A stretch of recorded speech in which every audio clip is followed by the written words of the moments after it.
चंदन इस ट्यूटोरियल में आपका स्वागत है। आज यूपीपीसीएस मेंस 2022 का क्वेश्चन पेपर डिस्कस करेंगे। 28 सितंबर 2022 को जो हुआ था। तो सबसे पहले जीएस वन में आते हैं।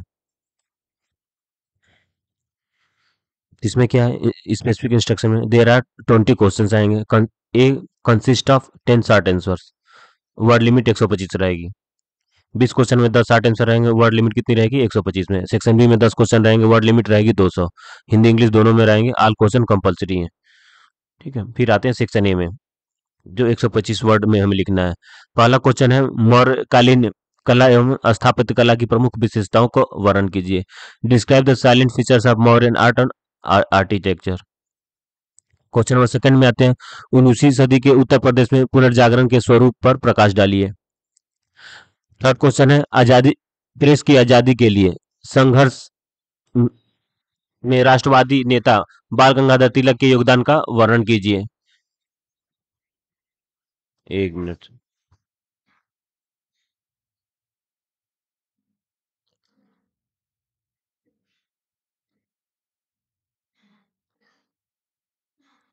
क्वेश्चन में, भारत में जनसंख्या विस्फोट के कारणों का उल्लेख कीजिए तथा इस समस्या से निपटाने के लिए सुझाव दीजिए।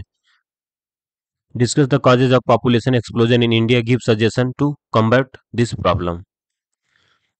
सामाजिक सशक्तिकरण में सूचना प्रौद्योगिकी एवं अंतरजाल इंटरनेट की भूमिका का मूल्यांकन कीजिए। Evaluate the role of information technology and internet in social empowerment. जब निर्धनता कई पीढ़ियों तक हस्तांतरित होती है तो वह एक संस्कृति का रूप लेती है, स्पष्ट कीजिए।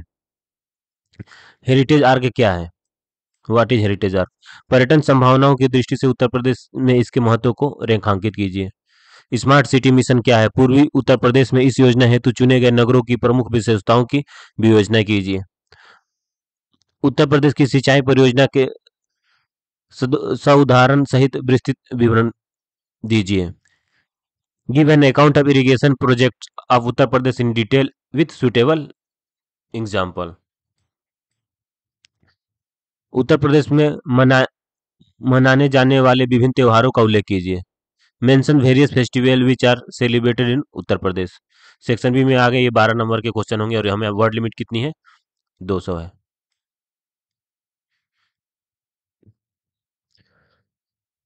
काल को प्राचीन इतिहास का स्वर्ण युग क्यों कहा जाता है?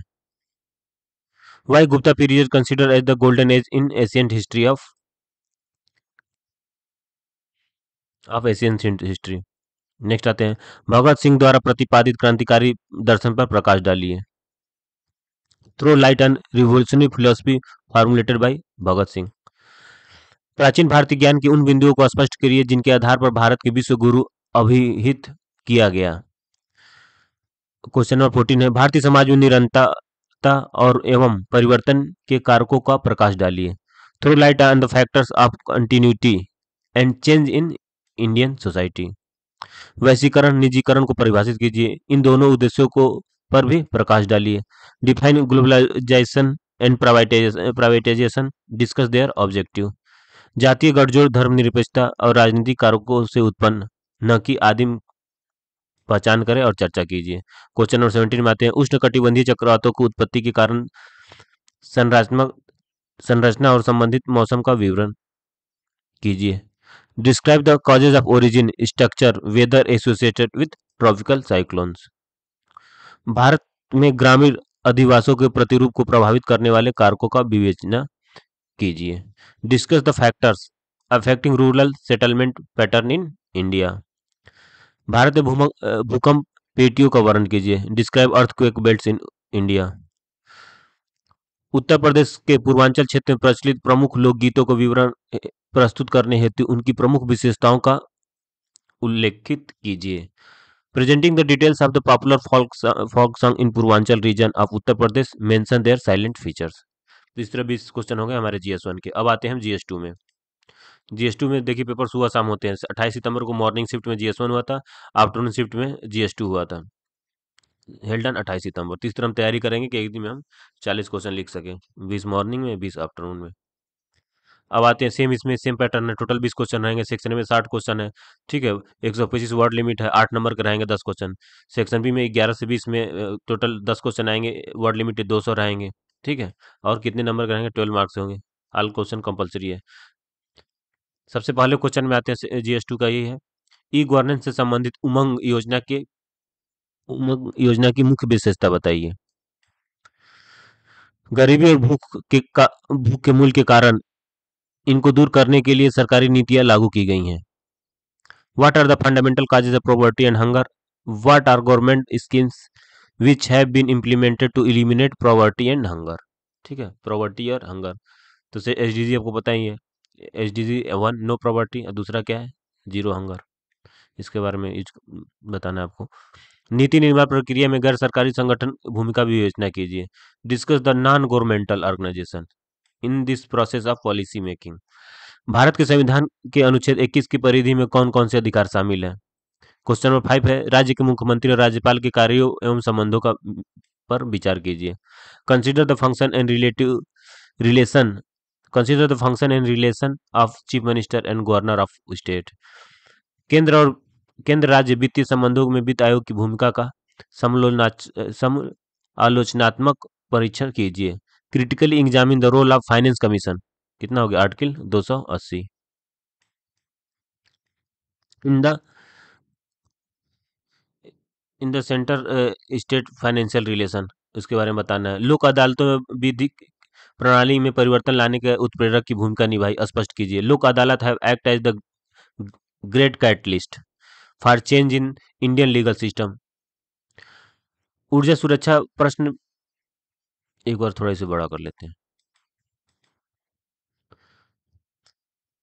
ऊर्जा सुरक्षा प्रश्न भारत की आर्थिक प्रगति की सर्वाधिक महत्वपूर्ण है। पश्चिमी एशियाई देशों के साथ भारत की ऊर्जा नीति का सहयोग का विश्लेषण कीजिए। रूस यूक्रेन संघर्ष के कारणों का विवेचना कीजिए। अभी ये न्यूज में है तो पूछेगा ही। Discuss the cause of Russia Ukraine conflict. Bharat Nepal के मध्य विवादास्पद मामले कौन से हैं, इसका विवेचना कीजिए। Which are the contention issue between India and Nepal explain. Question 11 आते हैं। अभी ये 200 वर्ड में लिखने, कितने वर्ड में लिखने हैं, 200, और 12 नंबर के हैं। स्वयं सहायता समूहों की चुनौतियों का विवेचना कीजिए। सेल्फ हेल्प ग्रुप से हर बार क्वेश्चन आता है, तो इसलिए इसका एक सेल्फ हेल्प ग्रुप से एक अच्छा सा क्वेश्चन बना के प्रैक्टिस कर लीजिए। इसकी प्रभावकारी और लाभकारी बनाने का साधन क्या है? Discuss the challenges before self help group. What are the measure to make it effective and beneficial? Uttar Pradesh सरकार द्वारा संचालित मिशन शक्ति के कार्यक्रम के उद्देश्य का वर्णन करते हुए बताइए कि यह अपने उद्देश्यों की प्राप्ति में कहाँ तक सफल है। Discuss the objective of mission Shakti. इस मिशन शक्ति का ऑब्जेक्टिव क्या है? Programme run by the government of Uttar Pradesh. Tell how far it has been successful it's achieving its objective. Question number 13 में नीति आयोग के उद्देश्य संरचना की व्याख्या कीजिए। इसकी महत्वपूर्ण उपलब्धियां क्या है? Explain the objective and composition of Niti Aayog. What are its significance achievement. ठीक है, नीति आयोग के चेयरमैन है मोदी जी, उपाध्यक्ष हैं सुमन की बेरी, और CEO की हैं BVR सुब्रमण्यम। बाकी नीति आयोग के बारे में बताना, 1 जनवरी 2015 को इसकी स्थापना हुई थी, थिंक टैंक। बाकी इसकी डिटेल में बता दी, कंपोजिशन क्या है, इसका ऑब्जेक्टिव क्या है। ठीक है, ये काफी अच्छा क्वेश्चन है। क्या समितियां संसदीय कार्यों के लिए उपयोगी मानी जाती हैं? इस संदर्भ में प्राक्कलन समिति की भूमिका का विवेचना कीजिए। Are the committee consider to be useful for parliament work? Discuss in its context role of the estimate committee. भारत के राष्ट्रपति का निर्वाचित होता है। How is the president of India elected? निर्वाचन करना, 12 क्वेश्चन, ये भी अच्छा क्वेश्चन है। भारत में एक राष्ट्र एक चुनाव की अवधारणा की अपनी संभावनाएं और सीमाएं हैं, परीक्षण कीजिए। The concept of one nation one election has its own prospectus and limitation in India examine, इसके बारे में बताना है। 17 है, भारतीय संविधान का आधारभूत ढांचा सिद्धांत के विकास और प्रभाव की विवेचना कीजिए। Discuss the evolution impact of basic structure doctrine of Indian constitution. Question number 18 में आते हैं। उत्तर प्रदेश की प्रशासनिक व्यवस्था की समस्याओं और सुधार के एक आलोचनात्मक टिप्पणी कीजिए। Write down critical note on the problems in reform of administrative system in Uttar Pradesh.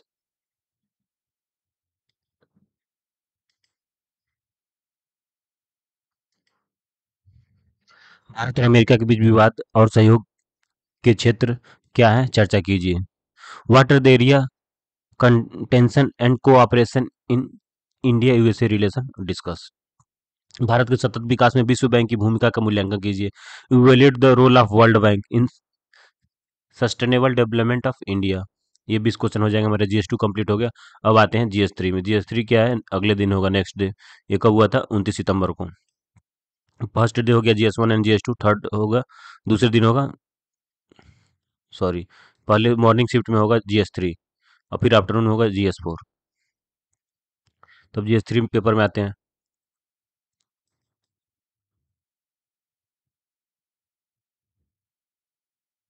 General studies paper three, held on 29 सितंबर 2022। सबसे पहले क्वेश्चन क्वेश्चन सेम आते हैं। मैक्सिमम मार्क 200 मार्क का सेम सेक्शन ए बी रहेंगे, ठीक है। ए में हमें 10 क्वेश्चन मिलेंगे, 125 वर्ड लिमिट रहेगी। बी में 11 से 20 10 क्वेश्चन मिलेंगे, 200 वर्ड लिमिट रहेंगे, ठीक है। सेक्शन ए के सभी क्वेश्चन 8 नंबर के होंगे और बी के 12 नंबर के होंगे। पहला क्वेश्चन आते हैं, what do you understand by digital agriculture, comment on it's benefits. Digital कृषि से आप क्या समझते हैं, इससे प्राप्त होने वाले लाभों को टिप्पणी कीजिए। आपूर्ति, सेकंड क्वेश्चन है, आपूर्ति श्रृंखला के प्रबंधन क्या है, भारत में खाद्य प्रसंस्करण उद्योग के संदर्भ में इसके महत्व पर प्रकाश डालिए। What is the supply chain management, highlight the importance of context of food processing industry in India. Question number third है, पीएम गति शक्ति योजना के स्तंभों को बताइए। आपके विचार में क्या इससे इससे प्रतियोगिता और श्रेष्ठ संयोजनात्मक जनित होगी, विवेचना कीजिए। Explain the pillar of PM गति शक्ति योजना। Do you think that it will create competitiveness and better connectivity, discuss. वित्तीय समावेशन सामाजिक न्याय प्राप्त करने के लिए विकास प्रक्रिया एक महत्वपूर्ण हिस्सा है, टिप्पणी कीजिए। Financial inclusion is a critical part of development process to achieve social justice, comment. भारत सरकार की वर्तमान औद्योगिक नीति का मेक इन इंडिया तथा स्टैंड अप इंडिया की विशेष संदर्भ में मूल्यांकन कीजिए। Evaluate the present industrial policy of the government of India with special reference to make in India and stand up India. राष्ट्रीय सुरक्षा में विज्ञान और प्रौद्योगिकी की भूमिका का विवेचना कीजिए। Discuss the role of science and technology in national security. E प्रदूषण तथा अंतरिक्ष प्रदूषण को समझाइए, इसके प्रबंधन के लिए क्या सुझाव दिए गए हैं। Explain e pollution and space pollution, what measure are suggested for its management. Uttar Pradesh में निर्मित हो रहे रक्षा गलियारा परियोजना के महत्व की समीक्षा कीजिए। Examine the importance of defence corridor project built being built in Uttar Pradesh. Bharat में रक्षा आवश्यकताओं की दृष्टिगत रखते हुए भारत सरकार की अग्निवीर योजना का विश्लेषण कीजिए। Analyse government of India Agniveer plan in the light of India defence needs. Agniveer भी न्यूज में रहा, अग्निवीर 4 साल के लिए है और इसमें बताना है भारत सरकार किस तरह पैसा बचा सकती है, पेंशन से बचा देगी, हर 4 साल में चेंज होना है, तो गवर्नमेंट पे पेंशन का बोझ नहीं रहेगा और वो पैसा आरएनडी में खर्च करेगी। आपदाएं कितने प्रकार की होती है भारत में, इसके प्रबंधन का व्याख्या कीजिए। What are the types of disaster, elucidate its management in India. देखिए आपदा का जब भी क्वेश्चन है तो प्री पोस्ट ड्यूरिंग। प्री में क्या है, आपदा से डिजास्टर के प्री हम क्या करेंगे, ड्यूरिंग क्या करेंगे, पोस्ट क्या करेंगे। तो ये तो 3 हेडिंग कॉमन हो गया आपका। फिर आते हैं समावेशी। क्वेश्चन नंबर 11 सेक्शन भी है, इसमें वर्ड लिमिट 200 है और एक क्वेश्चन 12 नंबर के हैं। समावेशी समृद्धि अब विकासात्मक रणनीति के केंद्र बिंदु बन गई है। भारत के संदर्भ में इस कथन की विवेचना कीजिए। इस समृद्धि की प्राप्ति हेतु उपचारात्मक सुझाव भी दीजिए। Inclusive growth has now become the centre point of development strategy. Discuss the discuss the statement in the context of India. Also suggest remedial action to achieve its this growth. Question number 12, कौशल विकास की देश की आर्थिक विकास में क्या भूमिका होती है। उत्तर प्रदेश में कौशल विकास मिशन 2022 के उद्देश्यों और उसकी मुख्य विशेषताओं पर प्रकाश डालिए। What is the role of skill development in a country's economic development, highlight the objective main features of Uttar Pradesh skill development mission 2022। वैश्विक, क्वेश्चन नंबर 13 देखते हैं क्या है। वैश्वीकरण और उदारीकरण की नीतियों का भारतीय अर्थव्यवस्था पर प्रभाव को विशेषतः विदेशी व्यापार, पूंजी प्रवाह एवं प्रविधि हस्तांतरण के संदर्भ में व्याख्या कीजिए। Discuss the effect of globalisation and liberalisation policy on Indian economy with particular references to foreign trade, capital flow and technology transfer. भारत में सौर ऊर्जा परियोजना के वित्तीय एवं तकनीकी व्यवहारिकता का परीक्षण कीजिए। देश में सौर ऊर्जा को प्रोत्साहन देने के लिए प्रारंभ की गई सरकारी योजनाओं पर भी चर्चा कीजिए। Examine the financial and technical viability of solar energy projects in India. Also discuss the government scheme launched to promote solar energy in the country. पूर्वी उत्तर प्रदेश के अपेक्षाकृत कम विकसित होने के लिए कौन कौन से कारक उत्तरदायी हैं? व्याख्या कीजिए। ईस्टर्न सेक्टर ज़्यादा डेवलप हो गया इन कंपेरिजन ऑफ पूर्वी सेक्टर का। एवं इस क्षेत्र के विकास हेतु उपाय सुझाइए। उपाय भी बताना है। What are the factors responsible for comparative poor development of eastern UP? Discuss and also suggest solution for development of this region. Nano science और नैनो टेक्नोलॉजी को परिभाषित कीजिए। विज्ञान और कृषि के विभिन्न क्षेत्रों में उनकी क्षमता पर विस्तार से चर्चा कीजिए। Define nano science and nano technology. Explain in detail their potential in different fields of science and agriculture. Question number 70 में आते हैं। बौद्धिक संपदा अधिकार आईपीआर से संबंधित मुद्दों पर चर्चा कीजिए और इनके उल्लंघन को कैसे रोका जा सकता है। Discuss the issue related to intellectual property rights and how their violation can be checked. Question number 18 में आते हैं। सैन्य तथा असैन्य क्षेत्रों में कृत्रिम बुद्धि की भूमिका और प्रभावों की तार्किक व्याख्या कीजिए। Explain logically the role and effect of artificial intelligence in military and civil sector. स्वतंत्रता के उपरांत पूर्वोत्तर भारत में व्याप्त विद्रोह की स्थिति को विस्तार से समझाइए। Explain in detail the state of insurgency in north eastern India after independence.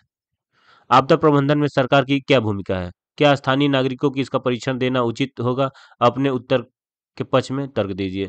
What is the role of government in disaster management?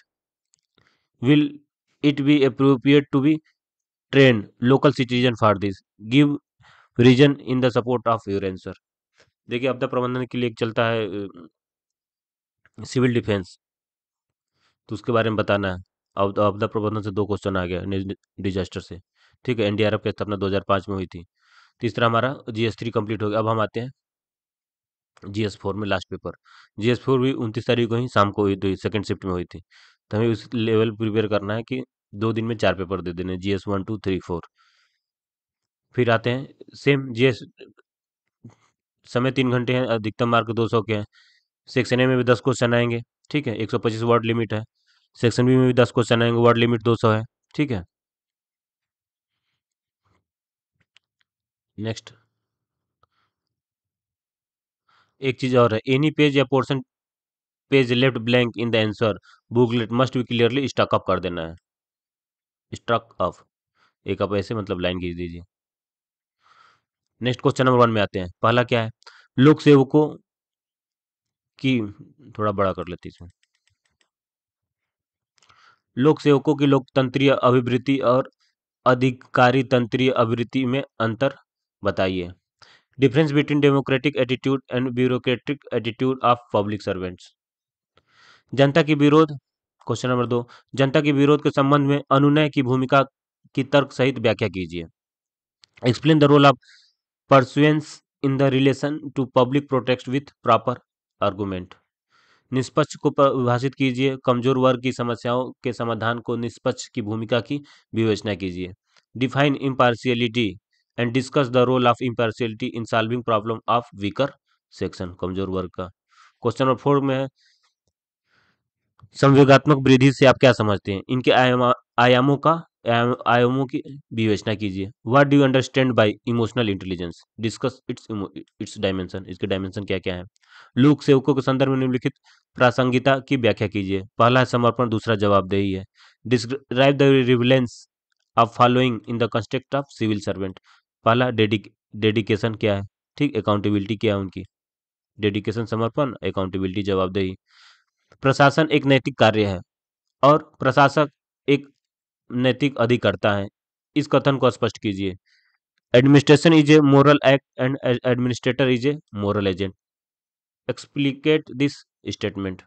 Question number 7, क्या आप स्वीकारते हैं कि जिन संस्थाएं जनता के अधिकारों के संरक्षण में सफल है?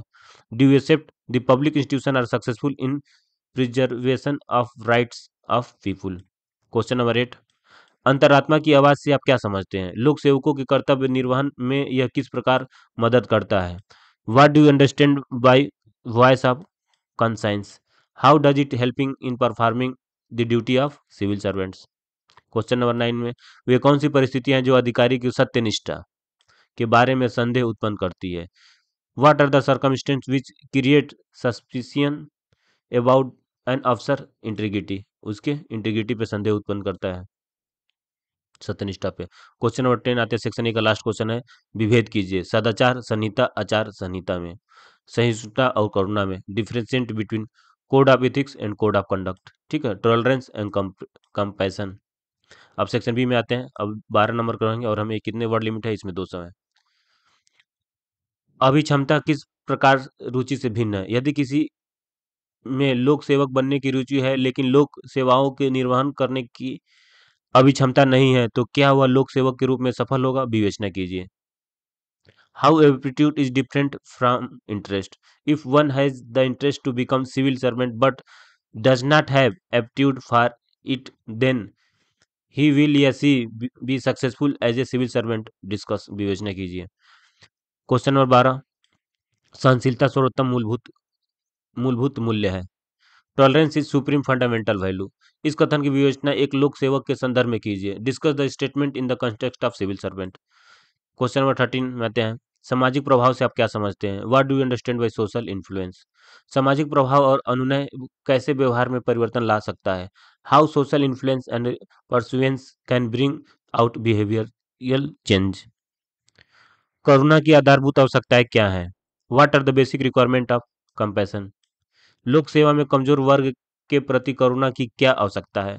What is need of compassion towards weaker section, कमजोर के लिए in civil service? Next question number 15 में आते हैं, भीड़ एक अस्थायी समूह होता है जो दुर्घटना या विरोध या प्रदर्शन की स्थिति में तत्काल एक स्थान पर एकत्र हो जाता है।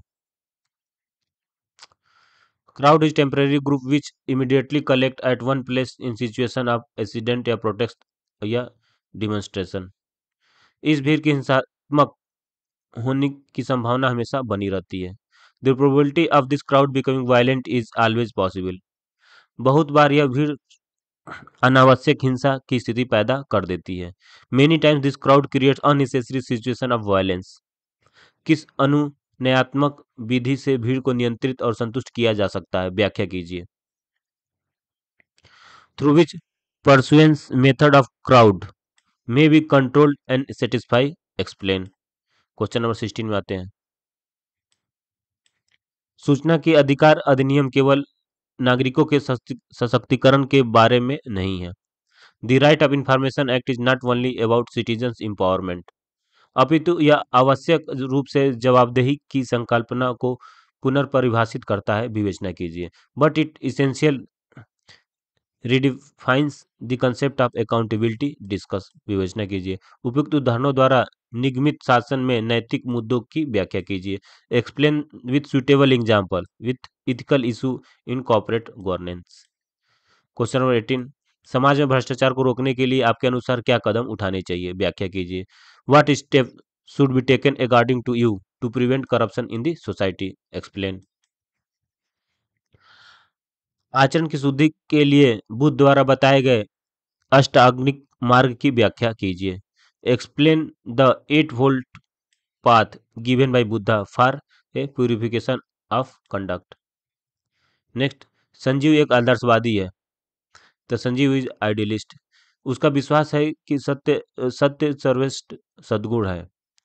He believe that truth is the greatest virtue, तथा सत्य से कभी समझौता नहीं करना चाहिए। And should never be compromised. एक दिन उसने डंडा और पत्थर हाथ में लिए हुए लोगों की भीड़ से भागते हुए एक व्यक्ति देखा। One day he witness a person running away from A mob equipped with stick and stones. वह उस एक विशिष्ट स्थान पर छुपते हुए भी देख लेता है। He watches him hiding in a particular spot. भीड़ ने संजीव से पूछा, कि क्या उसने चोर को देखा है? The mob ask Sanjeev weather he saw the thief. Sanjeev ने सच बता दिया, उस जगह की ओर इशारा कर दिया जहां उसे छुपते हुए दिखा। Sanjeev tells the truth pointing towards the spot where he saw the person hiding. भीड़ उस व्यक्ति को पकड़ लेती है और मरने तक पीटती है। उपयुक्त परिस्थिति में प्रकाश में संजीव की आचरण पर टिप्पणी कीजिए। The mob gets hold the person and beats him till death. In light the above circumstance comment on the comment of conduct of, उसके व्यवहार पर ऑफ कंडक्ट ऑफ संजीव। इस तरह हमारे 20 क्वेश्चन कंप्लीट हो गए। फिर नेक्स्ट क्लास में इसके आंसर सहित हम आपसे मिलते हैं। ठीक है, पढ़ते रहिए। Best of luck. लाइक कीजिए, सब्सक्राइब कीजिए। जय हिंद।